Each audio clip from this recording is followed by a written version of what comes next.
ఓకేనండి.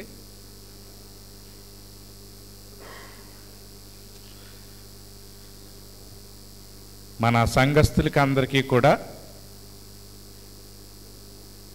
79వ భారతదేశపు స్వాతంత్ర దినోత్సవ శుభాకాంక్షలు తెలియజేస్తున్నాను. అందరికీ వందనాలండి, శుభాలు. మన దేశానికి స్వాతంత్రం వచ్చి 78 సంవత్సరాలు అయింది. 79వ స్వాతంత్ర దినోత్సవాన్ని మనం జరుపుకుంటున్నాం దేశమంతా కూడా. ఈరోజు ఈ స్వాతంత్ర పోరాటం గురించి, అందులో కొన్ని ముఖ్య ఘట్టాలు విషయాల గురించి, చరిత్ర చెప్పినటువంటి విషయాల గురించి నేను కొన్ని మాటలు చెప్పాలనుకుంటున్నాను. దానికి కారణం ఏంటంటే, భారతదేశంలో ఉన్నటువంటి క్రైస్తవులు దేశద్రోహులని, వారు స్వాతంత్ర పోరాటంలో ఏమాత్రమో పాలిభాగస్తులు కాలేదని, పైగా వారు బ్రిటిష్ వారు తెల్లవారు తొత్తని, ఈ విధంగా చరిత్రను వక్రీకరించి రాశారు. చాలా మట్టికి రాసినప్పటికీ మరి దేవుడు ఎక్కడో ఒక చోట చరిత్రను దాసి మన కోసం ఉంచాడు. ఏమనంటే, భారతదేశంలో ఉన్నటువంటి క్రైస్తవులు ఇంత భయంకరమైనటువంటి స్వతంత్ర పోరాటంలో వాళ్ళ వీక్షకులుగా లేరు, చూస్తూ ఉండలేదు, మౌనంగా లేరు. వారు ఏం చేశారంటే, వాళ్ళు కూడా వాళ్ళ సామర్థ్యం కొలది లేకపోతే శక్తికి మించి వారు బ్రిటిష్ వారి పైన తిరుగుబాటు చేశారు, పోరాడారు అని మనం చూడగలుగుతామన్నమాట. కాబట్టి నేను ఈ వర్తమానం చెప్పడానికి గల కారణం ఏంటంటే, క్రైస్తవులు దేశానికి మేలు చేశారు, దేశద్రోహులు కాదు. క్రైస్తవులు వారు ఒకవేళ స్వల్ప సంఖ్యాదులు కావచ్చు, మైనారిటీ కావచ్చు, వారు మైనారిటీస్లో మైనారిటీస్, వాళ్ళు మైనారిటీస్లో మైనారిటీస్ అయినా కానీ వారు ఏం చేశారంటే, దేశం కోసం, స్వాతంత్రం కోసం పోరాడారు. కొంతమంది క్రైస్తవుల్ని ద్వితీయ శ్రేణి పౌరులని పిలుస్తున్నారు, లేకపోతే 3వ శ్రేణి పౌరులంట, ఫస్ట్ క్లాస్ సిటిజన్స్ కాదు మీద అంటున్నారు. కానీ నిజంగా మనం ఎవరంగా దేవుడు మనల్ని ఉంచాడంటే, మనం జాతి పరంగా మనం భారతీయులు, మన విశ్వాసపరంగా మనం క్రైస్తవులు. మర్చిపోకూడదు, మన జాతి పరంగా, దేశం పరంగా మనం ఎవరమంటే భారతీయులు, విశ్వాసపరంగా మనం ఎవరమండి క్రైస్తవులు.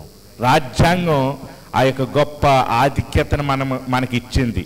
మనం గర్వంగా చెప్పుకోవచ్చు ఎవరమంటే మనం భారతీయ క్రైస్తవులు అని ఈ దేశంలో కాళ్ళెగరేసి గర్వంగా చెప్పుకోగలం.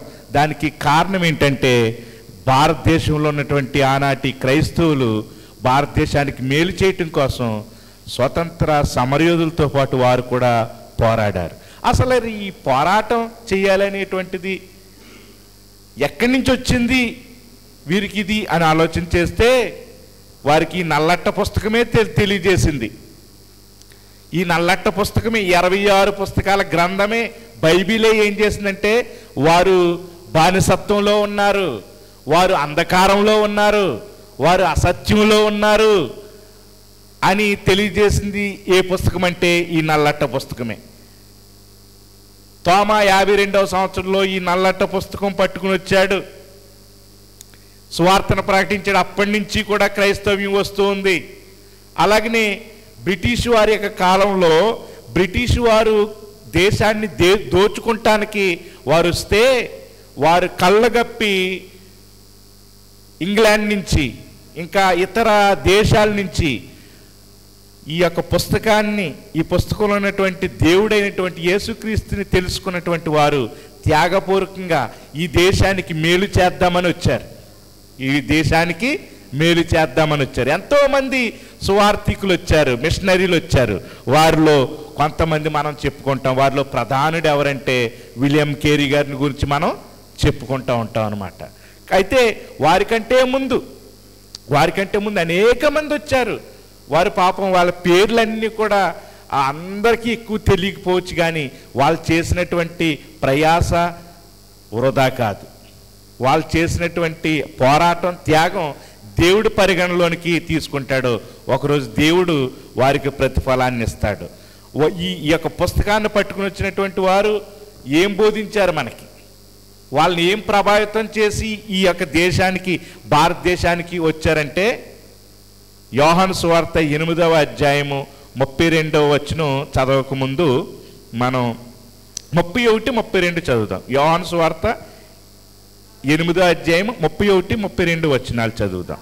కాబట్టి యేసు తనను నమ్మిన యూదులతో, మీరు నా వాక్యమందు నిలిచిన వారైతే నిజముగా నాకు శిష్యులయ్యుండి సత్యమును గ్రహించెదరు. మీరు నాకు శిష్యులయ్యుండి సత్యాన్ని గ్రహిస్తారు. అప్పుడు సత్యము మిమ్మల్ని స్వతంత్రులుగా చేయునని చెప్పను. అది అప్పుడు సత్యం మిమ్మల్ని స్వతంత్రులుగా చేయును. You will know the truth and the truth will set you free. ఒకవేళ మీరు సత్యాన్ని కనుక తెలుసుకుంటే సత్యం మిమ్మల్ని బంధకంలో ఉండనివ్వదు, సత్యం మిమ్మల్ని బానిసలుగా ఉండనివ్వదు. సత్యం మిమ్మల్ని ఏం చేస్తుందంటే బయటికి రావాలి అని పురుకొలుపుతుంది. తర్వాత మనం చూస్తాం అసలు సత్యం అంటే ఏంటండి. నీ వాక్యమే సత్యం. 66 పుస్తకాల్లో ఉన్నటువంటి ఇవన్నీ సత్యము. యేసు ప్రభు కూడా అన్నాడు ఏమనంటే, నేనే మార్గమును సత్యమును జీవమునై ఉన్నాను, నా ద్వారా తప్ప ఎవడును తండ్రి వద్దకు చేరలేడు, రాలేడని చెప్పాడు. కాబట్టి యేసు ప్రభు సత్యమై ఉన్నాడు. ఆయన వాక్యం, ఆయన ఇచ్చినటువంటి వాక్యం సత్యమై ఉన్నది. ఆ సత్యాన్ని తెలుసుకుని ఎవరు కూడా బానిసత్వంలో ఉండరు, పాపమనే బానిసత్వంలో ఉండరు, అంధకారంలో ఉండరు. వాళ్ళు దేవుడు వారి యొక్క కట్లను విప్పగా, లేకపోతే సంఖ్యలను పటాపంచలు చేయగా వారు స్వతంత్రంలోనికి వస్తారు. ఒక రకంగా ఈ వచనం చాలా ప్రభావితం చేసింది. మన దేశం అంటే దేవుడికి ఎంత ఇష్టమో. ఎందుకంటే ఈ యొక్క పారసీకుల యొక్క రాజ్యము ఎక్కడి నుంచి ఎక్కడి వరకు విస్తరించిందో మనం చూస్తాం. ఎస్తేరు గ్రంథంలో 2 మార్లు భారతదేశం పేరుంటుంది. హిందూ దేశం అని రాశారు ఆ యొక్క ఎస్తేరు గ్రంథంలో. కాబట్టి మన దేశం దేవుని యొక్క ఆలోచనలో ఉంది. మన దేశం యొక్క ప్రజలు దేవుని యొక్క ఆలోచనలో ఉన్నారు. అందుకని తన శిష్యుడైనటువంటి తోమాను ఫస్ట్ క్లాస్ ఇన్ఫర్మేషన్తో యేసు ప్రభు దగ్గర నేర్చుకున్నటువంటి వ్యక్తే తోమాయే.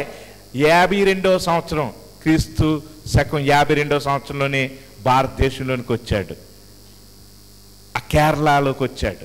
మద్రాసులో ఆయన పరిచర్య చేసినట్లుగా చూస్తాం. అక్కడే హతసాక్షి అయిపోయి చనిపోయినట్లుగా మనం చూస్తాం. అయితే ఈ భారతదేశానికి ఈ వచ్చిన మిషనరీలందరూ కూడా వీరేం చేశారంటే ఈ పుస్తకం చదివి ఈ భారతదేశంలో ఉన్నటువంటి భయంకరమైనటువంటి మూఢనమ్మకాలను గురించి వారికి కనువిప్పు కలిగజేశారు. కుల వ్యవస్థ అనేటువంటిది అది తప్పు అని చెప్పారన్నమాట. దేవుడు అందరినీ తన యొక్క స్వరూపంలో చేశాడు.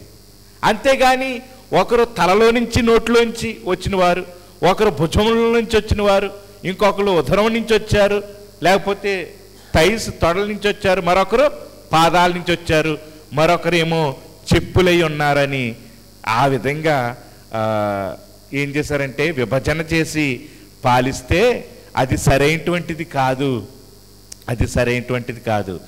దేవుడు అందరినీ తన స్వరూపంలో చేశాడు. తన పోలికని చెప్పుని చేశారు. ఏ భేదము లేదు, అందరూ ఒక్కటే అని ఈ పుస్తకం ద్వారా తెలియజేశారు. భర్త చనిపోతే స్త్రీ చనిపోవాల్సిన పని లేదు.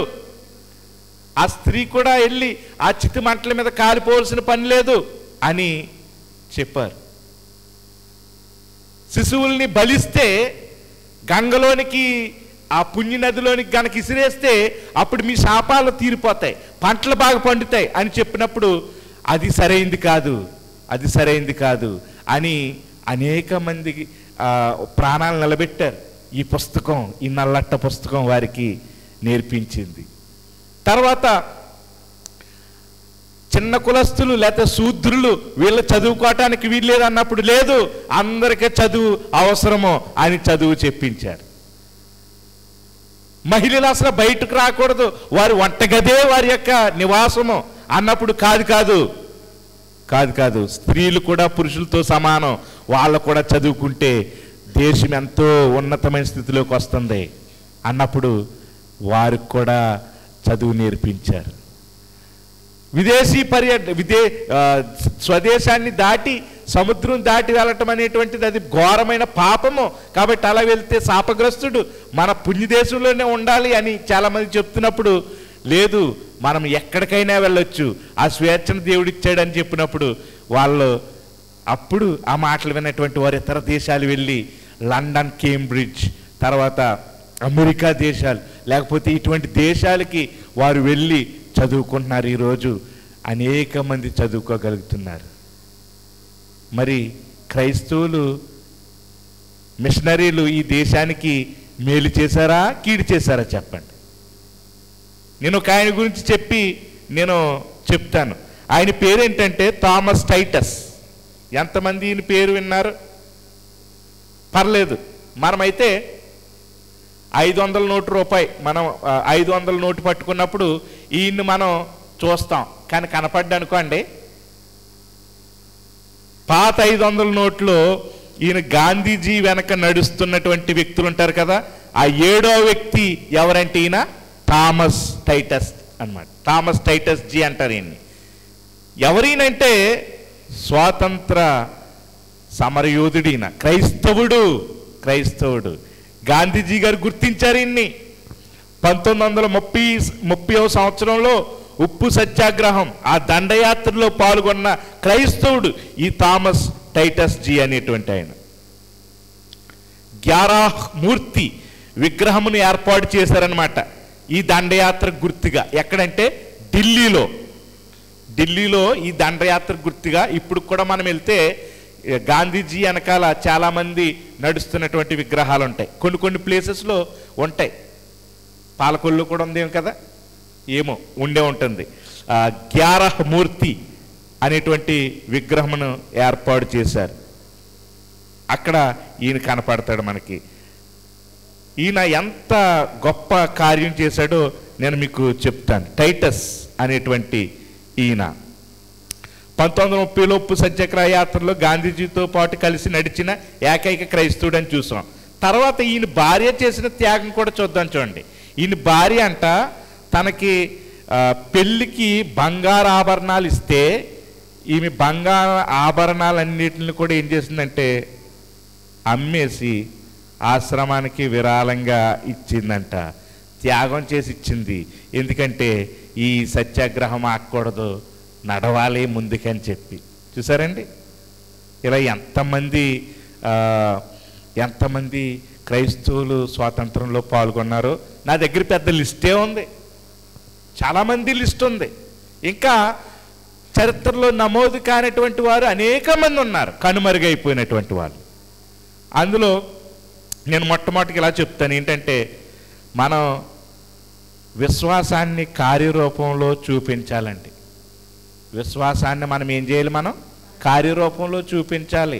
ఎందుకంటే యాకోబు ఇలా చెప్తాడు, డెడ్ ఫెయిత్ అంటే మృతమైన విశ్వాసం రక్షిస్తుందా? నిజమైనటువంటి విశ్వాసం క్రియలు కలిగి ఉంటాయి కదండి. మన పితరులకు అర్థమైంది ఇది. క్రిస్టియన్స్కి అర్థమైంది ఏమనంటే, మన విశ్వాసాన్ని ఏం చేయాలో తెలుసా? కార్యరూపంలో చూపించాలి. ఇలాగా చాలామంది కూడా బానిసలుగా ఉంటున్నప్పుడు, అంధకారంలో ఉంటున్నప్పుడు మనం ఏం చేయాలంటే, ఇదిగో మన దగ్గర గొప్ప బైబిల్ ఉంది, సత్యవాక్యం ఇది వెలుగు కలిగినటువంటి గ్రంథం, ఇది తెలిసిన మనం వారిని కూడా మనం ఏం చేయాలంటే ఎన్లైట్ చేయాలి, వెలిగించాలని చెప్పి వారు ఇలాగ నడుం కట్టుకుని పనిచేశారండి. కాబట్టి విశ్వాసాన్ని కార్యరూపంలో చూపించారు ఈ క్రైస్తవులు. కొన్ని క్రైస్తవ సంస్థల పేర్లు చదువుతాను నేను మీకు.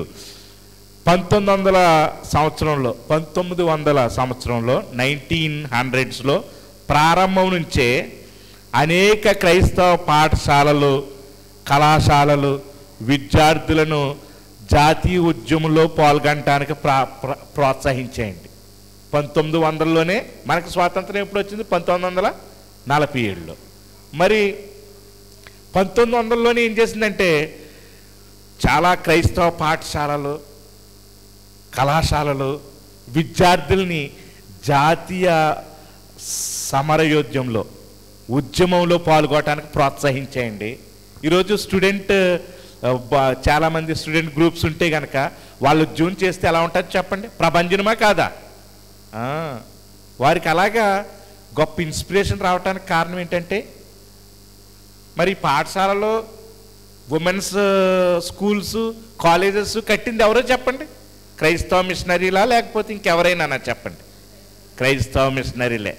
కాబట్టి వాళ్ళు కట్టి మన మీదకి చాలా అన్యాయం జరుగుతుంది, మనం నిలబడాలి, మన దేశాన్ని కాపాడుకోవాలి అని చెప్పింది ఈ సంస్థలే. ఆ పేర్లు కూడా చదువుతాను మీకు. ఎవరంటే ఈ పేర్లు, ఈ క్రైస్తవ సంస్థలు ఏమిటంటే సిరంపూర్ యూనివర్సిటీ, మరి ఇది మనకు తెలుసు, వారే కట్టారని.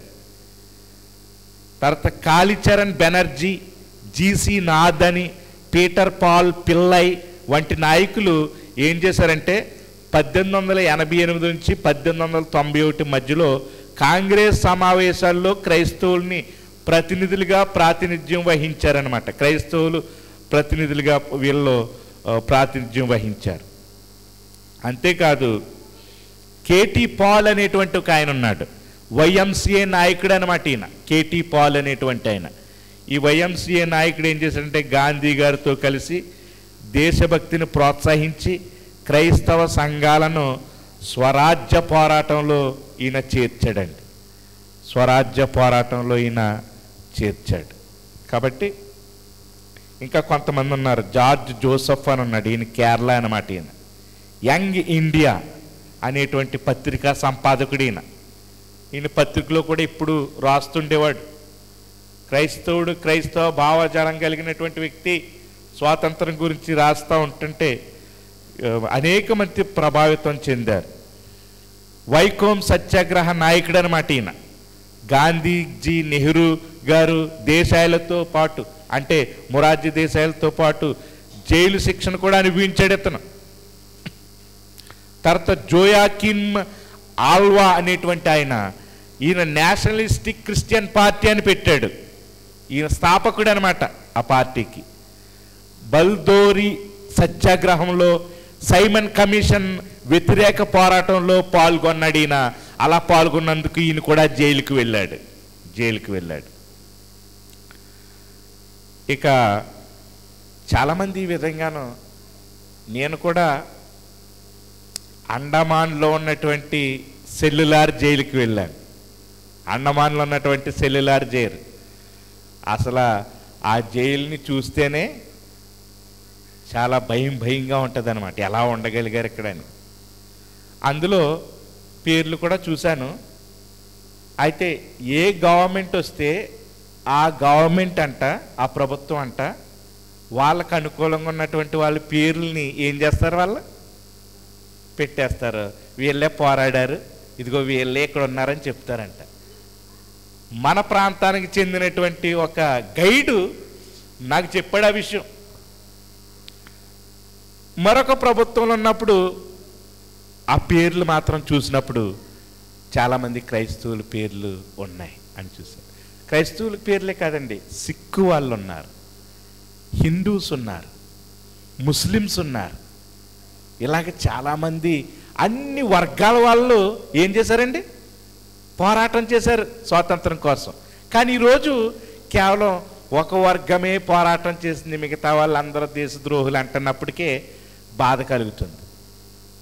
అయితే ఏదో గొప్ప తుఫానో ఏదో వచ్చిందంట, కింద ఉన్నటువంటి ఆ జైల్లో కింద ఉన్నటువంటి వారి యొక్క డీటెయిల్స్ అన్నీ కూడా పోయినాయి అని చెప్పారనమాట.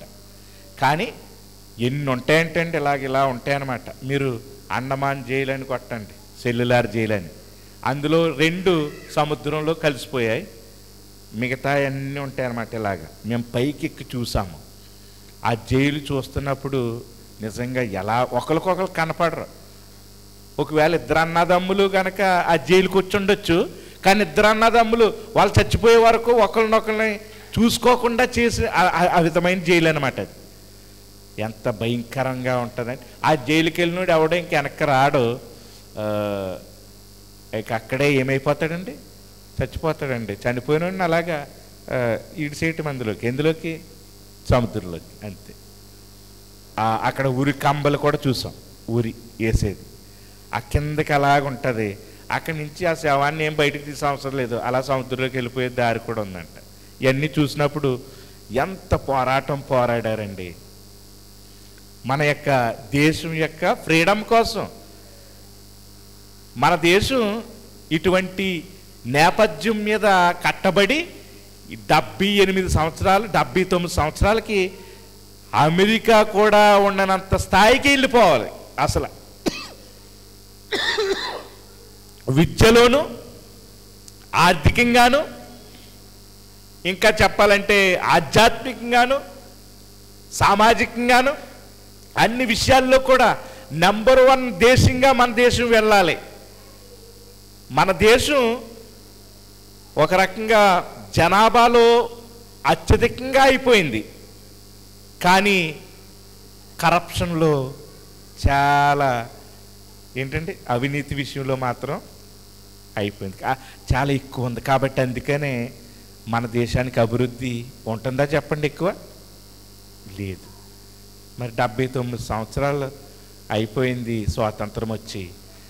మన క్రైస్తవులు కూడా దీనికోసం పోరాడారు, స్వాతంత్రం కోసం ఎంతో గొప్ప కార్యాలు చేశారు, జైలుకి వెళ్ళారు, చనిపోయారు. మరి ఆ యొక్క వారసత్వం మనము కొనసాగించాలా లేదా? ఆ వారసత్వం మనం కొనసాగించాలా లేదా? ఈ ఇంతమంది ప్రజల్లో క్రైస్తవులు ఒక ప్రత్యేకమైనటువంటి వారిగా ఉండాలి. వారు రోమపత్రిక 13వ అధ్యాయం ప్రకారంగా ప్రభుత్వాన్ని గౌరవించి, ప్రభుత్వంకి లోబడి, చక్కగా క్రమశిక్షణ కలిగి, ట్యాక్స్ కట్టి అలా ఉండాలని చెప్పాడు. మరి మనం అలాగుంటున్నామా? ఒకసారి ఆలోచన చేసుకుందాం. ఇంకా ఈ స్వాతంత్ర పోరాటంలో ఈవెన్ మహిళలు కూడా పోరాడారండి. మహిళలను కూడా తీసివేయటానికి లేదు. మహిళల్లో ఎవరెవరో నేను మీకు చెప్తాను. అయితే ముందు అందరికీ తెలిసినటువంటి పేరు చెప్తే కనుక మీకు తర్వాత పేర్లు కూడా మీకు చెప్పొచ్చు. మొట్టమొదటిగా చెప్తున్నాను, పండిత రామాబాయి. ఎంతమందికి తెలుసండి? పండిత రామాబాయి తెలుసు కదమ్మా, సోషల్ స్టడీస్లో మనం చదివాం ఆల్రెడీ, హిస్టరీలో. పండిత రామాబాయి ఈమె ఎవరంటే క్రిస్టియనీయుడా. ప్రత్యేకించి ఎందుకు క్రిస్టియన్ అంటున్నానంటే, విశ్వాసాన్ని ఎందుకు అక్కడ చెప్తున్నానంటే, లేకపోతే చెప్పవలసిన పని లేదు. క్రైస్తవులకి స్వతంత్ర ఉద్యమానికి అసలు సంబంధం లేదని చెప్తున్నారు కదా, అందుకు ఈ క్రిస్టియన్ అని చెప్పవలసి వస్తుంది పేరు, లేకపోతే చెప్పవలసిన పని లేదు.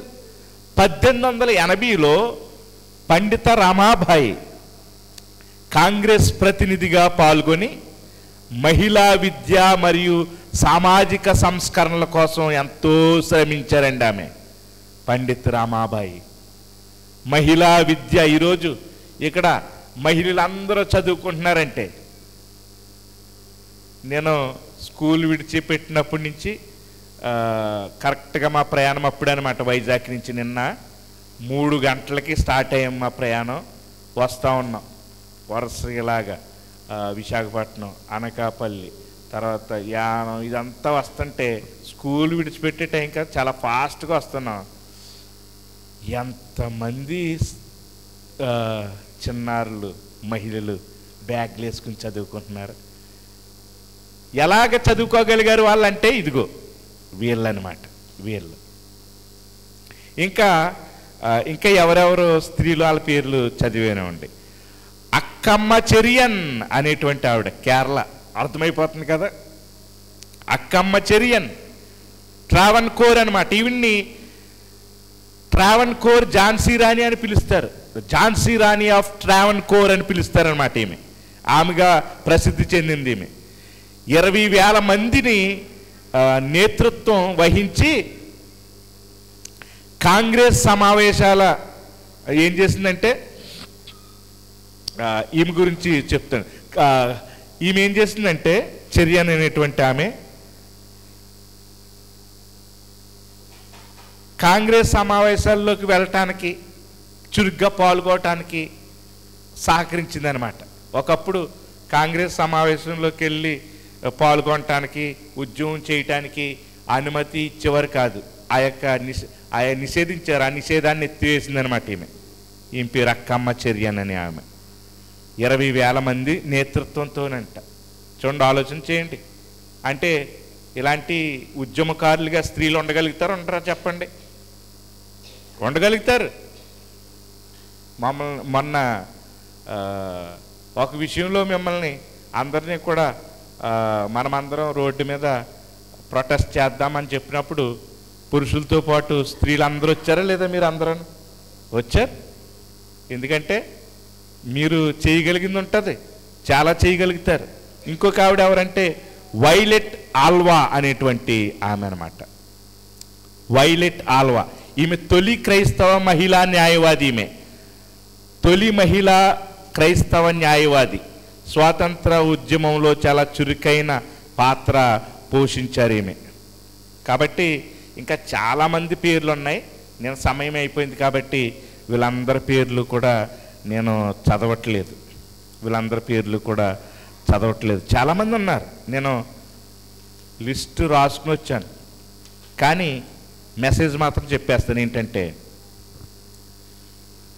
మన విశ్వాసం కలిగి ఉంటే గనక, మన విశ్వాసం మన యొక్క పితరులు ఏ విధంగా అయితే జాతి సేవ కోసం వారు ప్రయాసపడ్డారో, అలా మనం కూడా మన విశ్వాసాన్ని మన జాతి సేవ కోసం మనం ఏం చేయాలంటే పెట్టాలన్నమాట.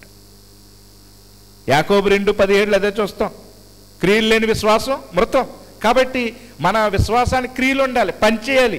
దేశం బాగు కోసం మనం పనిచేయాలి. ఒక దేశస్థుడు ఇలా అన్నాడు.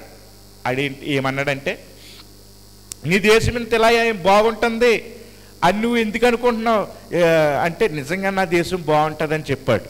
ఎందుకు నీ దేశం అంత క్లీన్గా ఉంటుంది, అవినీతి విషయంలో చాలా తక్కువగా ఉంటుంది అంటే, ఆడు అన్నాడంట, నా దేశం లాగానే కాకుండా నా కుటుంబం లాగా నేను చూసుకుంటాను నా దేశాన్ని అన్నాడంట. నా దేశాన్ని ఎలా చూసుకున్నాను అన్నాడు? అది కుటుంబం.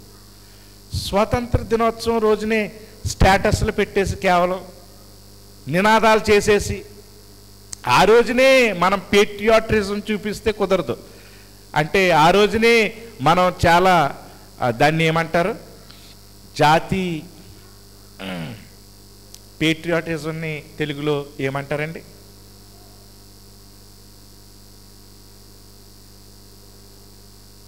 అంటే మనం జాతి మీద ఉన్నటువంటి గొప్ప ప్రేమని ఆ రోజే చూపించేస్తే కుదరదు. మనం 365 రోజులు చూపించాలి ఎప్పుడు కూడా. చాక్లెట్ కాగితం కేలు తింటే దాన్ని బయట ఇష్టానుసారంగా పడకుండా ఏం చేయాలి, మళ్ళీ జేబులో పెట్టి డస్ట్బిన్ ఉన్నప్పుడు దాన్ని డస్ట్బిన్లో వేయాలి. చిన్న విషయం అది. వాళ్ళ దేశాన్ని కుటుంబంలాగా చూసుకుంటాడని ఎందుకన్నాడంటే, అదే నా దేశం పాడైతే మేమందరం పాడవుతాం అని అనమాట. అంత క్లీన్గా ఉండటానికి కారణం అదే అనమాట. ఇప్పుడు మన దేశంలో ఒక మంచి హౌరా బ్రిడ్జ్ అనేది ఉంది. హౌరా బ్రిడ్జ్ అనేది ఒక వండర్ అనమాట. మధ్యలో పిల్లర్స్ ఏమీ లేకోకుండా కలకత్తాలో హౌరా బ్రిడ్జ్ ఎంతమందికి తెలుసు? అది కొంచెం ఆ స్టీలు చాలా గట్టి స్టీల్ అంట. అది ఎక్కడి నుంచో రప్పించారు, కొంచెం టాటా వాళ్ళకు కూడా ఇచ్చారంట. ఆ స్టీల్ కూడా పాడు చేసేస్తున్నారంటే ఎలా అనుకున్నారు? కైనీళ్ళు గుట్కాలో తిని, పానుపరాగ్లో తిని ఆ స్టీల్ మీద వస్తున్నారంట. అది కాస్త ఏమైపోతుందంటే పాడైపోతుంది. అప్పుడు ఏమైపోతుంది, కానీ తర్వాత మాత్రం ఏమైపోద్ది అంటే పాడైపోతుంది. కారణం ఏంటంటే ఎలా పడితే అలాగా అది నవ్వులేసి ఊయటమే. ఇంకా ఎంత ప్రేమ మన దేశం మీద. వాళ్ళే నినాదాలు చేసేస్తారు, మేరా భారత్ మహాన్ అని. నినాదంతో సరిపోదు, క్రియల్లో చూపించాలి. అలా చూపించగలిగితేనే. రెండోది ఏంటంటే త్యాగం లేకుండా స్వేచ్ఛ రాదు. త్యాగం లేకుండా స్వేచ్ఛ రాదు. ఎంతమంది త్యాగం చేశారు? గాంధీ, నెహ్రూ, సుభాష్ చంద్రబోస్, ఇటువంటి వాళ్ళు, భగత్ సింగ్. ఆ తర్వాత మనం అనేక మంది క్రైస్తవులు కూడా చేశారన్నాం. వాళ్ళు జైలు శిక్షణ అనుభవించారన్నాం, కొంతమంది ప్రాణాలు అర్పించారన్నాం. అలా త్యాగం చేయకోకుండా ఎక్కడ స్వాతంత్రం రాదు. ఈవెన్ యేసు మన రక్షణ కోసం తన ప్రాణాన్ని కూడా ఇచ్చాడే లేదండి? సిలువలో త్యాగాన్ని చేశాడు, రక్తాన్ని చిందించారు, ఆయన చిందించి ప్రాణం పెట్టాడు. వీరు స్వేచ్ఛ కోసం తమ సౌకర్యాలను, జీవనాన్ని అర్పించారు. మనందరి స్వేచ్ఛ కోసం మన పితరులు తమ యొక్క సౌకర్యాలని అర్పించేశారు, ఈవెన్ జీవితాన్ని కూడా అర్పించేశారు. కాబట్టి ఈ రెండు మనం టేక్ అవేస్ అంటారు. వీటిని మనం తీసుకుని మనం ప్రార్థనలోకి వెళ్ళిపోతాం. మొట్టమొదటి ఏంటంటే మన విశ్వాసం ఉంటే సరిపోదు. ఆ విశ్వాసాన్ని మన సంఘం కోసం, జాతి సేవ కోసం మనం ఏం చేయాలండి? కార్యరూపంలో చూపించాలి. ఈ పుస్తకం మనల్ని ప్రేరేపితం చేయాలి, ఇతరులు మన దేశం కోసం, బాగుండడం కోసం చేయాలని. నినాదాలు సరిపోవు, కేవలం నినాదాలు స్టేటస్లో పెట్టేసుకుంటే సరిపోదు. నేను దేశభక్తుడిని మన యొక్క క్రియల్లో మనం చూపించాలన్నమాట. అది పేట్రియాటిజం అంటే, దేశభక్తి. నేను ఇంకా ఆ పదం గుర్తు రాలేదు. తర్వాత ఇంకోటి ఏంటంటే స్వేచ్ఛ అనేది ఎప్పుడు కూడా త్యాగంతో ముడిపడి ఉంటుంది. త్యాగం చేయకుండా స్వేచ్ఛ రాదు. అనేక మంది ప్రాణం అర్పించారు, త్యాగం చేశారు. ఈరోజు మనం ఇటువంటి స్వేచ్ఛను కలిగి ఉన్నాం. మళ్ళీ ఆ స్వేచ్ఛకు భంగం కలిగించకూడదండి. మనం ఈ పుస్తకాన్ని పట్టుకుని సత్యాన్ని మరుగు చేయకోకుండా సత్యాన్ని అందరికీ తెలియచేయాలి. ఆ బాధ్యత మనకి దేవుడిచ్చాడు, బైబిల్ ఇచ్చింది, మన దేశ రాజ్యాంగం ఇచ్చింది. కాబట్టి మనం ధైర్యంగా మనం వెళ్ళి ప్రకటించి అనేక మందిని ఈ పుస్తకం ఎలా ఇంతకుముందు వెలిగించిందో ఈ రోజున కూడా అనేక మంది కళ్ళు తెరవబడాలి, అనేక మంది మూఢనమ్మకాల నుంచి బయటకు రావాలి, అనేక మందికి బానిసత్వంలోంచి స్వాతంత్రంలోకి రావాలి. కేవలం భౌతికమైనటువంటి బానిసత్వమే కాదు, ఆధ్యాత్మికమైనటువంటి బానిసత్వంలోంచి ఆధ్యాత్మికమైనటువంటి స్వాతంత్రంలోనికి రావాలి. అలా చేయటానికి మనందరిని దేవుడు ప్రేరేపించి నడిపించును గాక. ఆమేన్.